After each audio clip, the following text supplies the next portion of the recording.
Now, this is the Bucco Triple play, and most of our memories of Rich are as the third base coach.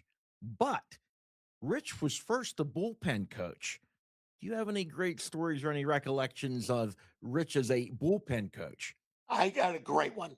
And Okay. Richie, Oh, you're Hey, gonna geez. and with that, we have a segment of our show we like to call the National Gold and Silver Refinery Rich's Treasure Chest. So sometimes, that's Rich digging into his stories, but sometimes the stories that our guests tell about Rich are every bit just as good. So the National Gold and Silver Refinery, we're going to let Spanky rob your treasure chest. Go ahead, Spank. okay. So this is, maybe early or when I first got there, maybe 88, Richard Gold 89. advised. He says, or I think we're out of time.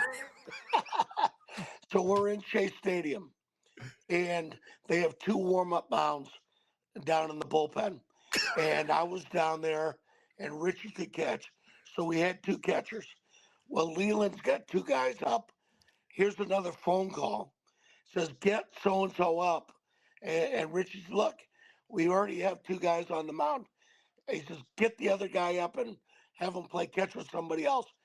Phone call rings about 5 minutes later. Richie, what's going on? Yeah, you know, this guy's ready, that guy's ready. As a matter of fact, the guard down here, he's ready to come in too.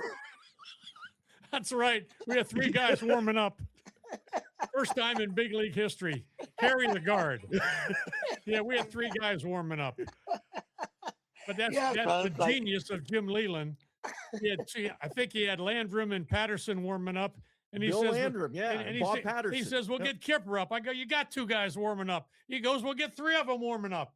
I go, we only got three mounds, and he goes, well, have them throw sideways. So yeah, oh God. yeah, All yeah. right, It's Rich. just, that, and Jimmy had his reasons. So hey, we got the guys up, and we had balls flying everywhere. All right, now I'm sure you can turn the tables. Do you have one on Spanky? I know. I mean, there's a lot of ways you could go, but fire away. I just remember him, going out to the mound. I mean, the thing when you say Spanky, I got one game, and you probably did it 1,000 times. Now you said you had to take care of Dougie, you had to scratch his back and take. And I remember one time you got ticked off at him, and you walked out.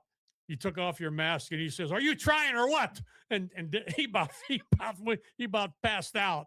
He goes, I'm trying." He went back, and he was fine. But Spanky had a way of getting through to Dougie because he was different than Smiles, and Walkie was way different. In fact, I remember one game, Spanky. Uh, I used to warm up the pitchers, and then Spanky would come down like and catch the last 20 pitches, so he could get used to it. Yeah. And he come down one day, and Walkie he threw six pitches, and he goes, "Ah, the hell with it, let's go." And Spanky goes, "He didn't warm up. He threw six pitches. I think he went in. He pitched a 6-hit shutout, but that was Walkie. That was him. Yeah, and that's the thing is, it just you get a feeling sometimes with these guys where you got to change it up. And I remember that one time, I rarely would go out and bark at Dougie, but the one time he was out of it, and I got to bring him back.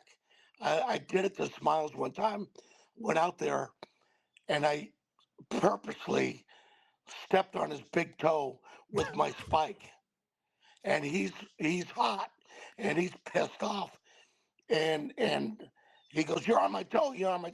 I know where I am. Says, "When you calm down, I'm going to take my foot off of your toe. Until then, you're just gonna just like it." And Smiles finally like started breathing normal again. I go, "You ready?" He goes, "Yeah, I'm okay now." Okay, let's go. Didn't really have nothing to say. I just wanted to step on his toe. Hey, and